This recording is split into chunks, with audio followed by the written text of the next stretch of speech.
कि आज 10 अक्टूबर है और आज विश्व मानसिक स्वास्थ्य दिवस भी है। तो इसलिए हम मानसिक स्वास्थ्य पे 2 आर्टिकल्स पे चर्चा करेंगे और एक और आर्टिकल है जिस पे हम चर्चा करेंगे जो मैं आपको दिखा देता हूँ। 2 मानसिक स्वास्थ्य पे हैं, एक ये है और एक मानसिक 2 मानसिक स्वास्थ्य पे हैं और एक हम देखेंगे कि विभिन्न चुनावी प्रारूप के हैं। चूँकि बिहार में इलेक्शन होने वाला है तो काफ़ी चर्चा में है तीनों आर्टिकल। हम फर्स्ट 2 आर्टिकल पहले देख लेते हैं। ये क्या कहती हैं और जैसा कि आप देख सकते हैं कि ये कौन है, आप पढ़ लीजिए। राइट, हम इन पे आर्टिकल पे चर्चा करते हैं। हर साल 10 अक्टूबर को, यानी आज ही 10 अक्टूबर है, विश्व मानसिक स्वास्थ्य दिवस दुनिया में मानसिक बीमारियों की व्यापकता पर प्रकाश डालता है। 1 अरब से ज़्यादा लोग, जो वैश्विक आबादी का 13% मानसिक स्वास्थ्य बीमारियों से पीड़ित हैं। आप जानते ही होंगे ये भारत में काफ़ी दिनों से ऐसा चल रहा है, क्योंकि कोटा में आप देख रहे हैं लगातार लोग मानसिक स्वास्थ्य की वजह से मर रहे हैं। हाल ही में एक कपल अभी मरा है जिन्होंने नोट भी लिखा है कि उसके पीछे कौन जिम्मेदार है। ये सारी चीज़ें हो रही हैं, इसलिए ये आर्टिकल्स बहुत महत्वपूर्ण है। और आज चूँकि विश्व मानसिक दिवस भी है। राइट, बीमारी से पीड़ित हैं। भारत भी इसमें शामिल है, जहाँ 13.7% लोग जीवन भर मानसिक विकारों से ग्रस्त रहते हैं। यानी कि 13% ऐसे लोग हैं जो जीवन भर ऐसे उसमें से ग्रस्त रहते हैं। भारत ने ऐतिहासिक मानसिक स्वास्थ्य सेवा अधिनियम 2017 के माध्यम से मानसिक स्वास्थ्य को कानूनी रूप से प्राथमिकता दी है, जो मानसिक स्वास्थ्य देखभाल के अधिकार की गारंटी देता है, आत्महत्या को अपराध की श्रेणी से बाहर रखता है, बीमा कवरेज को अनिवार्य बनाता है और रोगी की गरिमा और स्वायत्तता को सुनिश्चित करता है। यह कानून मानसिक बीमारी से प्रभावित लगभग 20 करोड़ भारतीयों को कवर करता है। सुखदेव साहब वर्सेस आंध्र प्रदेश राज्य मामले में भारत के सर्वोच्च न्यायालय ने अनुच्छेद 21 के तहत मानसिक स्वास्थ्य को एक मौलिक अधिकार के रूप में सुदृढ़ किया है। ये यहाँ से ध्यान देने योग्य वाली बात है, ये प्रीलिम्स के लिए इंपॉर्टेंट है। कौन सा केस है? सुखदेव साहब वर्सेस आंध्र प्रदेश राज्य मामला। राइट, मानसिक स्वास्थ्य को मौलिक अधिकार के रूप में सुदृढ़ किया, जिससे सरकार सुलभ, सस्ती और गुणवत्तापूर्ण मानसिक स्वास्थ्य देखभाल सुनिश्चित करने के लिए कानूनी रूप से बाध्य हो गई है।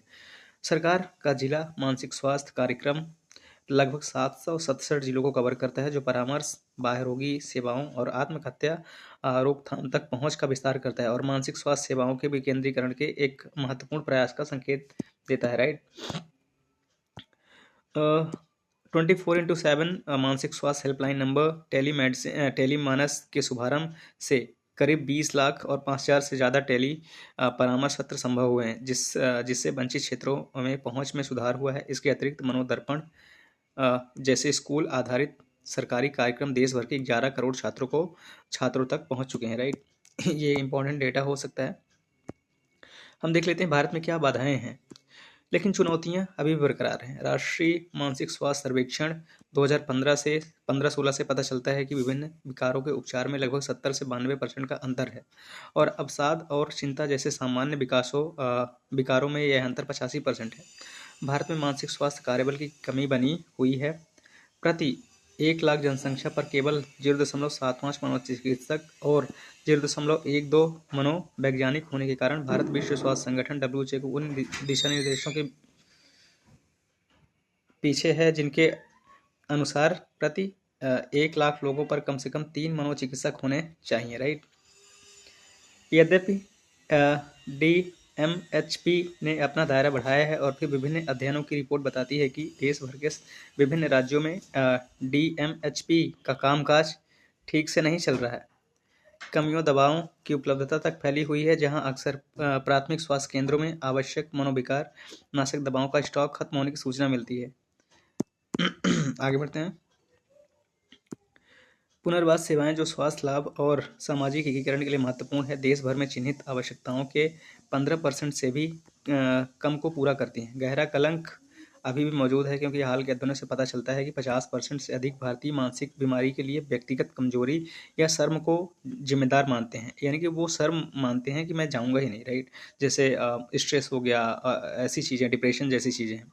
इन विफलताओं के परिणामस्वरूप लाखों लोग उपचार होने से शुरू होने से पहले ही उपचार से बाहर हो जाते हैं या उन्हें आंशिक रूप से पूरा कर पाते हैं, जिससे विकलांगता और आर्थिक नुकसान बना रहता है, जिसका अनुमान 2030 तक सालाना $1 ट्रिलियन से भी अधिक है। ये इसकी वैल्यू है, जितना नुकसान हो सकता है। मानसिक विकारों का वैश्विक प्रसार लगभग 13.6% है, लेकिन ऑस्ट्रेलिया, कनाडा और यूनाइटेड किंगडम में मानसिक स्वास्थ्य उपचार में 40 से 55% का अंतर है। हालांकि यह महत्वपूर्ण है, फिर भी भारत के 70 से 92% से बहुत कम है। ये देश अपने वार्षिक बजट का 8 से 10% मानसिक स्वास्थ्य के लिए आवंटित करते हैं। भारत में यह केवल 1.05% है। बहुत बड़ा गैप है, राइट। 10 गुना कम है। विश्व स्वास्थ्य संगठन के अंतर्राष्ट्रीय रोग वर्गीकरण ICD-11 निदान पुस्तिका में जटिल अभिघातोत्तर तनाव विकार यानी कि PTSD, दीर्घकालिक शोक विकार और गेमिंग विकार जैसी उभरती हुई परिस्थितियां शामिल हैं। ये सभी भारत की मानसिक स्वास्थ्य नीतियों और दिशा निर्देशों में अनुपस्थित हैं, इसलिए अनुकूलित देखभाल मॉडल सीमित है। आगे बढ़ते हैं। इन देशों ने मध्यम स्तर के मानसिक स्वास्थ्य प्रदाताओं को अपनाया है, जो लगभग 50% परामर्श सेवाएं प्रदान करते हैं। भारत में कार्यबल शहरी विशेषज्ञ डॉक्टरों के इर्द गिर्द केंद्रित है।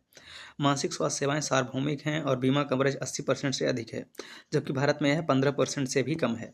डिजिटल और स्कूल आधारित मानसिक स्वास्थ्य कार्यक्रम उन्नत देशों में 20 से 30% आबादी तक पहुंचते हैं, जबकि भारत में टेलीमानस देश में 53 टेलीमानस के साथ आशाजनक होने के बावजूद सभी क्षेत्रों में व्यापक पहुंच की आवश्यकता है। ये देश वास्तविक समय में कैस्केड निगरानी के लिए मजबूत मानसिक स्वास्थ्य निगरानी प्रणालियां भी बनाए रखते हैं, जिनका भारत में बड़े पैमाने पर अभाव है, क्योंकि यहाँ डेटा संग्रह की प्रक्रियाएं खंडित हैं और धन की कमी है, ऐसा बोला जा रहा है। ये एक बहुत बड़ी समस्या है दोस्तों। इसकी जड़ें जमाए बैठी समस्याएं क्या हैं? भारत में सामाजिक राजनीतिक कलंक अभी भी उच्च स्तर पर बना हुआ है, जिससे राजनीतिक प्राथमिकता और नवीन नीतिगत गति सीमित हो रही है। स्वास्थ्य, शिक्षा, सामाजिक कल्याण और श्रम के लिए जिम्मेदार मंत्रालयों के बीच समन्वय अस्थिर बना हुआ है, जिससे मानसिक स्वास्थ्य पहल खंडित हो रही है। मानसिक स्वास्थ्य के लिए अनुसंधान निधि कुल स्वास्थ्य अनुसंधान बजट से भी कम है, जिससे साक्ष्य आधारित निर्णय लेने में बाधा आ रही है। मानसिक स्वास्थ्य के लिए बजटीय आवंटन के बावजूद कुल स्वास्थ्य व्यय का 1.5% हिस्सा विश्व स्वास्थ्य संगठन द्वारा अनुशंसित न्यूनतम 5% की तुलना में अपर्याप्त है, यानी कि कम से कम 5% तो होना ही चाहिए according to WHO, but India में वो 1.05% है। विशेषज्ञ केंद्रित मॉडलों के प्रभुत्व को देखते हुए मध्य स्तरीय प्रदाता भूमिकाओं के प्रति प्रतिरोध के कारण कार्यबल की कमी और भी बदतर हो गई है। आगे देखते हैं क्या है। इसके अलावा ग्रामीण आबादी, जो भारत की जनसांख्यिकी का 70% है, मानसिक स्वास्थ्य पेशेवरों की भारी कमी का सामना कर रही है। अब शहरों में ही नहीं है तो गाँवों में कैसे हो जाएंगे? उठाए जाने वाले क्या कदम हो सकते हैं? इस अत्यंत अपूर्ण आवश्यकता को पूरा करने के लिए भारत को व्यापक नीतिगत सुधार करने होंगे। सरकार को मानसिक स्वास्थ्य बजट, ये एक तरह से वे फॉरवर्ड के रूप में आप यूज़ कर सकते हैं। बजट को कुल स्वास्थ्य व्यय के कम से कम 5% तक बढ़ाना होगा, जो कि अभी 1% है, 1.05%, राइट। चाहिए बुनियादी ढांचे, कार्यबल भर्ती, और बुनियादी ढांचे का मतलब हॉस्पिटल्स वगैरह होने चाहिए। कार्यबल भर्ती, दवा आपूर्ति सुविधाजनक बनाना चाहिए। मध्य स्तरीय प्रदाता परीक्षण और तैनाती का विस्तार शहरी ग्रामीण असमानताओं को कम करेगा और विश्व स्वास्थ्य संगठन के न्यूनतम कार्यबल घनत्व को पार कर जाएगा। प्राथमिक स्वास्थ्य देखभाल और सार्वभौमिक स्वास्थ्य बीमा योजनाओं में मानसिक स्वास्थ्य के पूर्ण एकीकरण से देश भर में सुलभ और किफायती देखभाल सुनिश्चित होने चाहिए। विश्व स्वास्थ्य संगठन के ICD-11 विकारों को शामिल करने के लिए राष्ट्रीय निदान नियमावली और नीतियों को अद्यतन करने से उभरती मानसिक स्वास्थ्य स्थितियों के लिए केंद्रित हस्तक्षेप संभव होगा, राइट। जो कि इसका लास्ट पैरा है, वो क्या कहता है, ज़्यादातर कंक्लूजन के रूप में यूज़ होता है। जिला और राज्य स्तर पर कठोर कास्केड आधारित निगरानी और मूल्यांकन प्रणाली स्थापित करने में, जिसमें बजट जुड़े हों, जवाबदेही में सुधार हो सकता है। उपचार छोड़ने वालों पर नज़र रखी जा सकती है। लक्ष्य संसाधन आवंटन का मार्ग प्रदान किया जा सकता है। कलंक विरोधी अभियान का विस्तार विशेष रूप से स्कूलों और कार्यस्थलों में, यानी कि हमें इसका प्रचार करना चाहिए कि ये कैसे हम उस तक पहुंच सकते हैं, और यह सुनिश्चित करना चाहिए कि 2027 तक 60% से अधिक शैक्षणिक संस्थानों में मानसिक स्वास्थ्य साक्षरता पहुंच जाए। शीघ्र सहायता प्रदान प्राप्त करने को प्रोत्साहित करेगा। अंतः स्वास्थ्य, शिक्षा, सामाजिक न्याय और श्रम नीतियों को संरेखित करते हुए मजबूत अंतर मंत्रालयी समन्वय एक एकीकृत मानसिक स्वास्थ्य प्रक्रिया तैयार कर सकता है, जिससे तालमेल और परिणाम अधिकतम हो सकते हैं, राइट। हमने कैसे देखा कि मानसिक स्वास्थ्य समस्या किस तरह से हमारे देश में एक समस्या बनती जा रही है, लगातार डेथ रेट्स बढ़ रही हैं। हम नेक्स्ट आर्टिकल पे चलते हैं जो इसी से रिलेटेड है। इसको लिखा है अमल चंद्रा ने, राइट। हम देखते हैं कि ये क्या कहना चाहते हैं। इन्होंने एक बड़ा ही अच्छा उदाहरण दिया है। उत्तर प्रदेश के शाहजहांपुर में एक युवा दंपत्ति ने हाल ही में अपने 4 महीने के बेटे को जहर देकर आत्महत्या कर ली। उन्होंने एक नोट छोड़ा था जिसमें उन्होंने अपने घर और कार को बेचकर कर्ज चुकाने की इच्छा जताई थी। कुछ महीने पहले मीडिया में आई खबरें थी कि देश के कोचिंग हब यानी कि कोटा, राजस्थान के कोटा में कई छात्रों ने आत्महत्या कर ली है। इस त्रासदियों को अलग अलग विसंगतियों के रूप में देखते हुए ये भारत में एक संकट को उजागर करती है, एक गंभीर राष्ट्रीय मानसिक स्वास्थ्य संकट जो गांवों, शहरों, कक्षाओं, बोर्डरूम, खेतों और घरों तक फैला हुआ है। आगे बढ़ते हैं, पूरे भारत के आंकड़े क्या हैं। आंकड़े देख लेते हैं, बाकी प्रॉब्लम्स तो वही हैं जो हमने पिछले आर्टिकल पे चर्चा की, राइट। राष्ट्रीय अपराध ब्यूरो, रिकॉर्ड ब्यूरो की भारत में आकस्मिक मृत्यु और आत्महत्या यानी कि ADSI 2023 रिपोर्ट के अनुसार भारत में 1,71,418 आत्महत्याएं हुई। पिछले वर्ष से 0.3% की वृद्धि हुई। फिर भी प्रति 1 लाख जनसंख्या पर आत्महत्या की दर में 0.8% की मामूली गिरावट आई है, जो दर्शाता है कि जनसंख्या वृद्धि ने वृद्धि को पीछे छोड़ दिया है। अंडमान और निकोबार द्वीप समूह, सिक्किम, केरल में आत्महत्या की दर सबसे अधिक थी, जबकि महाराष्ट्र, तमिलनाडु, मध्य प्रदेश, कर्नाटक और पश्चिम बंगाल में सभी मौतों का 40% से अधिक हिस्सा था, यानी कि जो आत्महत्या कर रहे हैं। शहरों में ग्रामीण भारत की तुलना में आत्महत्या की दर अधिक रही है, जो शहरी जीवन के दबाव को दर्शाती है। पुरुषों ने सभी पीड़ितों का 72.8% हिस्सा बनाया, यानी पुरुष 72.8% है जो आत्महत्या कर रहे हैं, महिलाएं 30% के आसपास हैं। आर्थिक और सामाजिक तनाव का पता चला। पारिवारिक समस्याएं लगभग 1/3 यानी 31%, लगभग 32% आत्महत्याओं के लिए जिम्मेदार है। तो ये आंकड़े हैं जो आप लिख सकते हैं, याद कर सकते हैं, यूज कर सकते हैं। कृषि क्षेत्र में संकट बरकरार है। 10,786 किसानों ने आत्महत्या की, जो 2023 में दर्ज कुल आत्महत्याओं का लगभग 6.3% है, जो पिछले वर्ष की तुलना में थोड़ा कम है। ज़्यादातर मामले महाराष्ट्र और कर्नाटक में हुए हैं, लेकिन एक व्यापक संकट भी है। 2014 से अब तक 1 लाख से अधिक ज़्यादा किसान आत्महत्या कर चुके हैं, राइट। 1995 और 2015 के बीच लगभग 2,96,000 मामले कर्ज, फसल की विफलता, व्यापार के झटकों और संस्थागत उपेक्षा के कारण हुए हैं। गृहिणियां और देखभाल करने वाली महिलाएं, जिनमें ज़्यादातर महिलाएं हैं, समान रूप से अदृश्य हैं, जो अवसाद, वैवाहिक संकट और घरेलू हिंसा की उच्च दर का सामना करती हैं, लेकिन आधिकारिक आंकड़ों में उनका जिक्र नहीं होता, उनको बाहर कर दिया जाता है या उनका रिकॉर्ड ही नहीं मिलता, राइट। इसी पृष्ठभूमि में हम में से एक ने साधारण सुबह अचानक अस्तित्व के बोझ को आसानी महसूस किया। बीमारी या थकावट से नहीं, बल्कि इस शून्य कर देने वाले एहसास से कि हर छोटा मोटा काम, जैसे कि दांत ब्रश करना, किसी संदेह पर जवाब देना, या अर्थहीन हो गया है। फ्रिज में खाना रखा था, काम चल रहा था, कोई संकट नजर नहीं आ रहा था, फिर भी भारीपन असहनीय था। उस शांत घबराहट भरे पल में किसी से भी बात करने से ज़्यादा सुरक्षित लगा। किसी आर्टिफिशियल इंटेलिजेंस प्लेटफॉर्म से संपर्क करना तकनीकी इंसानी संगति से ज़्यादा सुलभ क्यों लगती है। यह एक ऐसा पल था जिसने एक दर्दनाक सच्चाई को उजागर किया। अनगिनत भारतीय एल्गोरिदम पर भरोसा कर रहे हैं क्योंकि उनके पास मदद के लिए कोई और नहीं है। यह तकनीकी विफलता नहीं, बल्कि मानवीय विफलता है। हम भी कभी कभी ऐसा ही महसूस करते हैं। उम्मीद है कि आप भी ऐसा ही करते होंगे। उम्मीद तो नहीं है, बट ऐसे ऐसे क्षण हमारे जीवन में आते रहते हैं। सो हमें इसे घबराना नहीं चाहिए, बल्कि उनका डटकर सामना करना चाहिए।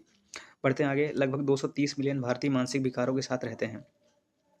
अवसाद और चिंता से लेकर द्विध्रुवी और मादक द्रव्यों के सेवन की स्थिति तक, फिर भी गंभीर बीमारी वाले 5 में से 4 में से अधिक लोग कलंक, लागत और पेशेवरों की भारी कमी के कारण कोई औपचारिक देखभाल नहीं मिलती। आजीवन प्रचलन 10.6% है, यानी कि आजीवन, जिनको पूरे जीवन में ऐसा होता है। उपचार अंतराल 70 से 92% तक है। आधिकारिक आत्महत्या दर स्थिर दिखाई देने पर भी विश्व स्वास्थ्य संगठन का अनुमान है कि प्रति 1 लाख लोगों पर 16.3 मौतें होती हैं, जो भारत के भारी मानसिक स्वास्थ्य बोझ को उजागर करता है। इस आंकड़ों के पीछे एक युवा विश्वविद्यालय की छात्रा जैसी जिंदगियां हैं, जो एक पुल से कूद गई क्योंकि उसने एक नोट छोड़ा था। वह अयोग्य महसूस करती थी। एक ऐसा शब्द, राइट। लोग ऐसे ऐसे नोट छोड़ के कूद जा रहे हैं, आत्महत्या कर ले रहे हैं, राइट। तो समस्या तो काफ़ी बड़ी है। आगे देखते हैं। भारत की मानसिक स्वास्थ्य व्यवस्था पर ध्यान देने की ज़रूरत है। प्रति 1 लाख लोगों पर सिर्फ 0.5 मनोचिकित्सक की उपलब्धता के साथ, जो विश्व स्वास्थ्य संगठन के न्यूनतम 1.7% से काफ़ी कम है। हमने ये डेटा पहले भी पिछले आर्टिकल में देख लिया है, तो आप वीडियो पॉज करके इसे पढ़ सकते हैं। हम आगे बढ़ते हैं। अगर आप पढ़ना है तो आप वीडियो पॉज करके फिर से इसे पढ़ सकते हैं, राइट। वही डेटा दिया है जो हमने पिछले आर्टिकल में भी पढ़ा था। थोड़ा ये देख लेते हैं। समाधान के हिसाब से लाखों भारतीय चैट GPT से जैसे AI टूल्स की ओर रुख कर रहे हैं, भरोसे की वजह से नहीं, बल्कि अकेलेपन की वजह से। ओपन एआई के सीईओ सैम आल्टमैन ने खुद स्वीकार किया है कि कई युवा उपयोगकर्ता इस प्लेटफॉर्म को एक चिकित्सक या जीवन प्रतिरक्षक की तरह मानते हैं। भले ही इसमें गोपनीयता, संकटकालीन हस्तक्षेप या निजता की गारंटी का अभाव हो, यानी कि निजता की गारंटी तो नहीं है, फिर भी हम उसके पास जाते हैं। यह निर्भरता तकनीकी विश्वास को नहीं बल्कि संस्थागत पतन को दर्शाती है। एआई मदद कर सकता है, लेकिन बिना नियमन के यह वास्तविक सुरक्षित मानवीय देखभाल का एक खतरनाक विकल्प बन सकता है। एआई ने अभी हाल ही में एक अमेरिका में जान भी ले ली है, तो इस पे कितना भरोसा किया जा सकता है, ये तो बात की बात है। भारत को मानसिक स्वास्थ्य को एक आपात स्थिति के रूप में देखना चाहिए, ना कि एक बात के रूप में, राइट। ये डेटा हमने पहले भी पिछले आर्टिकल में देख लिया है, इसलिए अगर आपको पढ़ना है तो आप पॉज करके पढ़ लीजिए। देखिए, पढ़ना तो पड़ेगा ही। अगर आप सिविल सर्वेंट्स हैं या फिर किसी स्टेट पीसीएस की तैयारी कर रहे हैं तो आपको पढ़ना तो ज़रूर चाहिए, राइट। हर चीज़ पे आप दूसरों पर डिपेंडेंट नहीं रह सकते, राइट। आगे बढ़ते हैं। मैं वीडियो को आगे बढ़ा रहा हूँ, आप इसे पॉज करके पढ़ सकते हैं। पढ़ने में ज़्यादा समय नहीं लगेगा, 2 मिनट लगेगा, राइट। अगर मैं पढ़ूंगा तो 5 मिनट लगेगा, ठीक है। सो ये हम इसका जो लास्ट पैरा है उसको को सुना देते हैं। इनमें से किसी ने भी उस सुकून को महसूस किया जो व्यक्ति या कोई व्यवस्था से महत्वपूर्ण शब्द कहती है, आप मायने रखते हैं, आप मायने रखते हैं। अगर भारत सचमुच आधुनिक, प्रगतिशील और मानवीय बनना चाहता है तो उसे चुपचाप खत्म हो रही जिंदगी को बचाकर यह साबित करना होगा। बहुत अच्छी लाइन लिखी है इन्होंने कि हम किस तरह से अपनी जान ले रहे हैं, उस पर बहुत ही चिंता का विषय है। आई होप गाइज ये समझ में आया होगा आर्टिकल। नेक्स्ट आर्टिकल चलते हैं जो बहुत ही अच्छा आर्टिकल है। इसमें कौन कौन से प्रश्न शामिल हो सकते हैं, यानी कि मतदाता सूची के संदर्भ में फॉर्म 6 का उपयोग किस लिए किया जाता है। काफ़ी इम्पोर्टेंट है, काफ़ी दिनों से न्यूज़ में है, एग्ज़ाम में पूछे जाने लायक एकदम सटीक है। Form 6, right. विदेशी मतदाता मतदान के लिए पंजीकरण कैसे करा सकते हैं, ये दूसरा सवाल होगा। आपत्तियां दर्ज करने या सुधार का अनुरोध करने के लिए कौन से फॉर्म का उपयोग किया जाता है, तीसरा सवाल होगा। नागरिकों को यह सुनिश्चित करने के लिए कि क्या करना चाहिए कि उनका नाम मतदाता सूची में सही ढंग से शामिल हो, ये 14 सवाल है। सो आई होप आपको इनको सारे सवालों के जवाब मिलेंगे। तो ये उसका एसेंस है। आप आर्टिकल के बाद इसको पॉज करके पढ़ लीजिएगा। हालांकि ये बातें वहीं से उठाई गई हैं आर्टिकल से ही, तो हम सीधे आर्टिकल से ही शुरू करते हैं। अब तक की कहानी का है, यानी कि चुनाव आयोग यानी इलेक्शन कमीशन ने हाल ही में बिहार में मतदाता सूचियों का एक विशेष गहन पुनरीक्षण यानी कि एसआईआर पूरा किया है। आयोग का प्रस्ताव है कि इसे चरणबद्ध तरीके से अन्य राज्यों में भी लागू किया जाए, राइट। सो वर्तमान महत्व क्या है। आरपीए 1950 यानी कि जनप्रतिनिधि अधिनियम 1950 की धारा 21 मतदाता सूची तैयार करने और उसमें संशोधन करने से संबंधित है। कौन सी धारा? धारा 21। किसी भी निर्वाचन क्षेत्र में प्रत्येक आम चुनाव या उपचुनाव से पहले संक्षिप्त समावेशन किया जाता है। आरपीए अधिनियम चुनाव आयोग को किसी भी समय मतदाता सूची का विशेष संशोधन करने का भी अधिकार देता है। ये अधिकार किसके पास है? इलेक्शन कमीशन ऑफ इंडिया के पास है। चुनाव, ध्यान रखना है, संविधान नहीं देता, ये आरपीए 1951 अधिनियम देता है। चुनाव आयोग 24 जून को अपने आदेश के जरिए पूरे देश के लिए एक एसआईआर कराने का फैसला किया था। चूंकि बिहार विधानसभा चुनाव नवंबर में चुनाव होने हैं, 2 फेज में होने हैं, राइट। इसलिए आयोग ने बिहार मतदाता सूची की एसआईआर के लिए दिशा निर्देश जारी किए हैं, जिसके लिए 1 जुलाई को अर्हता तिथि घोषित की गई है। आगे बढ़ते हैं। बिहार में एसआईआर प्रक्रिया में सभी पंजीकृत मतदाताओं द्वारा गणना प्रपत्र प्रस्तुत करना, नागरिकता साबित करने के लिए कोई भी योग्य दस्तावेज प्रस्तुत करना, 2003 के बाद पंजीकृत मतदाताओं के लिए प्रस्तुत प्रपत्रों के आधार पर मौजूदा मतदाता सूची का प्रकाशन, दावे और आपत्तियां दाखिल करने की अवधि, निर्वाचन पंजीकरण अधिकारियों और दावों द्वारा आपत्तियों का सत्यापन और निपटान तथा अंतिम सूची का प्रकाशन शामिल था। एसआईआर प्रक्रिया को सर्वोच्च न्यायालय में चुनौती दी गई थी। अपने अंतरिम आदेशों में न्यायालय ने चुनाव आयोग को निर्देश दिया था कि वह पहचान के प्रमाण के रूप में गणना प्रपत्रों के साथ जमा किए जाने वाले योग्य दस्तावेजों में से एक के रूप में आधार को स्वीकार करे। चुनाव आयोग ने 30 सितंबर को बिहार के लिए अंतिम मतदाता सूची जारी की थी। आयोग विभिन्न राज्यों के विधानसभा चुनाव कार्यक्रमों के आधार पर चरणबद्ध तरीके से पूरे देश के लिए एसआईआर की प्रक्रिया करने का पूरा प्रस्ताव रखता है। देख लेते हैं कि इसके विभिन्न रूप क्या हैं, राइट। वर्तमान परिप्रेक्ष्य में नागरिकों के लिए मतदाता सूची से संबंधित विभिन्न प्रपत्रों के बारे में जानकारी होना आवश्यक है। ये प्रपत्र मतदाता पंजीकरण अधिनियम 1960 यानी कि आरईआर में दिए गए हैं। आरईआर के अनुसार सभी महत्वपूर्ण प्रपत्रों का एक संक्षिप्त सारांश ऊपर दी गई तालिका में दिया गया है, यानी कि जो मैंने अभी आपको समझाया। इसमें प्रत्येक प्रपत्र के संबंध में आवेदन भरने के लिए विस्तृत दिशा निर्देश दिए गए हैं। आगे बढ़ते हैं। नागरिकों को क्या करना चाहिए, राइट। सो बिहार में दी गई एसआईआर प्रक्रिया के पक्ष और विपक्ष में राजनीतिक तर्क हैं।